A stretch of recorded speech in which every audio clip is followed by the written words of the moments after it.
Sepertinya penyelidikan sederhana, tetapi sebenarnya cukup banyak petunjuk yang terkubur. Hanya butuh sedikit waktu untuk menumpuk, dan Kedao Kuan bisa menyadari keanehannya. Karena alasan hanya untuk mengontrol lebih banyak tidak dapat dipertahankan. Jika Anda memusatkan semua kekuatan Anda akan bertanya kepada setan lain, bukan hanya Kedao Kuan. Ketika dia menemukan ini sendiri, dan kemudian memikirkan alasan Feng Tianxing memberitahunya, menghitung semua kekuatan melawan kehampaan, dia secara alami akan mengerti apa yang disebut semua kekuatan. Untuk mengambil kekuasaannya.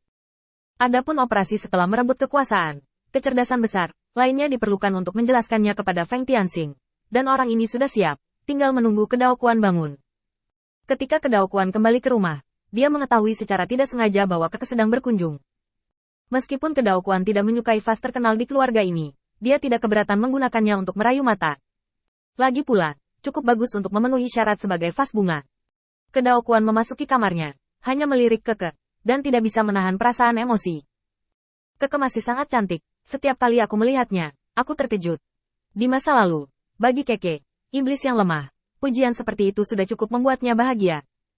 Tapi sekarang situasinya telah berubah, dan Keke bukan lagi vas seperti dulu, dan ini hanya akan membuatnya mual. Tidak apa-apa untuk berkeliling hari ini, dan mungkin tidak ada kesempatan di masa depan. Sudah diketahui umum bahwa kedua ingin menikah dengan Feng Tianxing. Menurut ayahku, untuk mengungkapkan rasa hormat keluarga aku juga akan menjadi bagian dari mas kawin. Terima kasih atas cinta yang besar dari pamanku selama ini. Bertahun-tahun, saya bisa-bisa hidup begitu lama di bawah premis. Kupikir akan jarang melihatnya di masa depan, jadi aku berjalan-jalan untuk bersantai. Ketika Kedao Kuan mendengar bahwa itu adalah Feng Tianxing, dia merasa sedikit tidak senang. Alis Feng Tianxing itu bermata tikus, siapa yang tahu pikirannya seperti apa? Beberapa hari yang lalu, bawahanku melihat orang-orangnya berkeliaran di sekitar kemahku. Jika aku tidak mengetahuinya lebih awal dan membuat perubahan tepat waktu, rahasia keluarga akan bocor.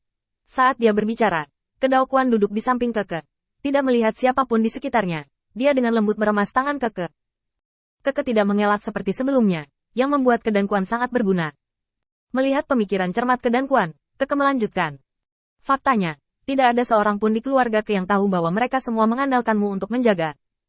Paman Kedan dan yang lainnya hanya menjaga ibu kotanya. Hanya kamu yang telah menumpahkan darah dan keringat untuk keluarga Keke selalu menyimpan ini dalam pikiran. Ketika Kedao Kuan memutar matanya, pikiran jahat di dalam hatinya langsung muncul. Semula, sebagai anak perempuan dari keluarga sudah tidak pantas menikah sebagai mahar. Namun kini Kedao Kuan pasti merasa risih jika tetap menikah sebagai jambangan Keke.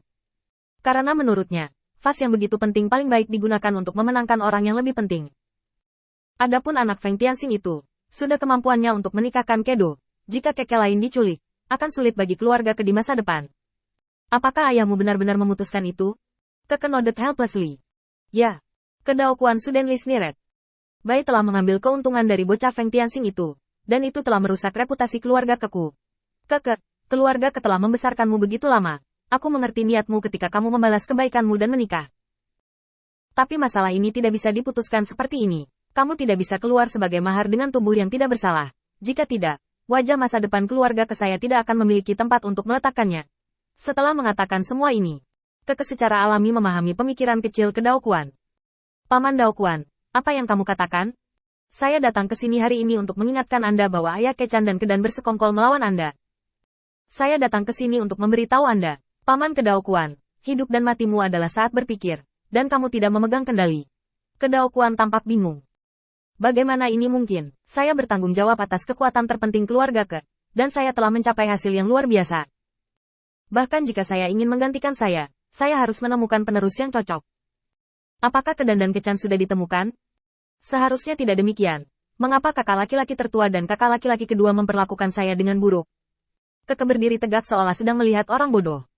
Karena paman tidak mengerti, maka Dangke tidak pernah datang. Setelah selesai berbicara, Keke langsung meninggalkan mansion dan kembali ke kediaman sepanjang jalan. Kedan saat ini sedang mundur, dan satu-satunya orang yang dapat ditanyakan ke Dao Kuan adalah Kechan. Tapi ke Dao Kuan tidak tahu, seperti yang Keke katakan padanya hari ini, itu sudah dipentaskan di Kechan. Keke tidak selalu menjadi vas bunga. Sejak Da Feng Tianxing mengajarinya keterampilan itu, dia telah mengumpulkan berita yang tidak menyenangkan tentang keduo, dan sekarang dia memberitahu Kechan semua berita negatif tentang ke Dao Kuan. Kechan bisa akan ada hantu jika Anda menerimanya. Permintaan ke Dao Kuan untuk bertemu langsung ditolak, dan ke Dao Kuan semakin bingung untuk beberapa saat. Jadi dia mengirim seseorang untuk bertanya. Tetapi yang dia dapatkan adalah Kecan membentaknya. Kali ini Kedao Kuan benar-benar panik. Satu-satunya orang yang bisa dia buktikan sekarang meneriakinya. Bukankah ini yang dikatakan Kecan dan Kedan ingin menyakitinya? Sepanjang perjalanan kembali ke kediamannya, saat memikirkan apa yang dikatakan kedua saat bertemu dengannya tadi, Kedao Kuan tiba-tiba merasa ketakutan. Dia tahu ajalnya sudah dekat. Dia menikmati kekuatan militer terbesar dari keluarga yang berarti terlalu mudah baginya untuk menggunakan statusnya untuk mendapatkan keuntungan. Setelah bertahun-tahun, meskipun dia sangat terkekang, masih banyak petunjuk yang tersisa. Sekarang jika dia menyelesaikan akun setelah musim gugur, dia tidak tahan. Meskipun Kedan tidak memiliki setan sebanyak dia, Kedan adalah patriarknya. Siapa yang berani menolak kata-kata patriark? Tentara di bawahnya adalah lelucon. Cabut kekuatan militer, lalu cari kesempatan untuk membunuh. Kamu sangat kejam. Dalam pandangan Kedao Kuan, saat ini adalah saat kritis antara hidup dan mati, dan setiap kesalahan sesaat bisa membuatnya kehilangan nyawanya. Pada titik kritis dari apa yang dia anggap sebagai pemikiran hidup dan mati ini, dia tidak berani meminta konfirmasi dari Kedan dan Kecan. Di manakah alasan untuk memberitahu target pembunuhan sebelumnya bahwa dia akan dibunuh? Kedao Kuan langsung mengumpulkan bawahannya, bersiap untuk melarikan diri ribuan mil jauhnya. Tidak mungkin untuk bertarung. Ini adalah anggota keluarga dan mereka semua adalah iblis yang dapat mengarahkan senjata mereka ke diri mereka sendiri dengan satu perintah. Satu-satunya cara sekarang adalah membawa mereka pergi dari rumah semakin jauh semakin baik. Sebaiknya mereka tidak dapat dihubungi atas perintah hanya perlu waktu untuk menyelesaikannya, dan kemudian mengumumkan kejatuhan keluarga dan dia akan mewarisi posisi kepala keluarga dan semuanya akan baik-baik saja.